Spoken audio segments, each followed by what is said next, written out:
আজি ৰাতিপুৱাই খাই লৈছোঁ পানী পিঠা। তাৰপাছত এয়া ছিঙিব আহিছোঁ ভেদাইলতা। চকুকেইটা পিছে বন্দি বন্দি হৈ আছে দেই, দেৰিলৈকে শুই থকাৰ বাবে এইটো অৱস্থা। লগতে ছিঙি ল'লোঁ নৰসিংহ, আৰু নিজৰ পেটটোৰ বাবে চিন্তা নকৰাকৈ মই নাথাকোঁ। সেইকাৰণে লেটেকু কেইটামান ছিঙি ল'লোঁ। অলপ পাছত খালোঁ ভাত। যিমানহে গৰম পৰিছে তাৰ পৰা অলপমান ৰক্ষা পাবলৈ মই খালোঁ জুচ।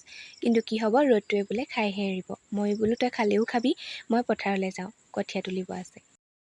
এতিয়া আহিছোঁ কঠীয়া তুলিবলৈ, আৰু এইপিনে একেবাৰে ৰ'দ ডাঙৰকে।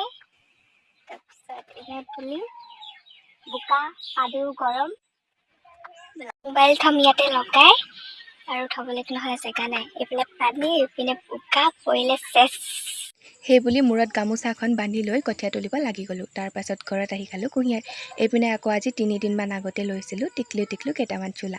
গৰমৰ কাৰণে ওলাই যাব মন নোযোৱাত আনি থোৱা ভাগেই আছে। মই বোলো ৰ'দৰ কথা ভাবি থাকিলে টিকলু ডাঙৰেই হ'ব, কিন্তু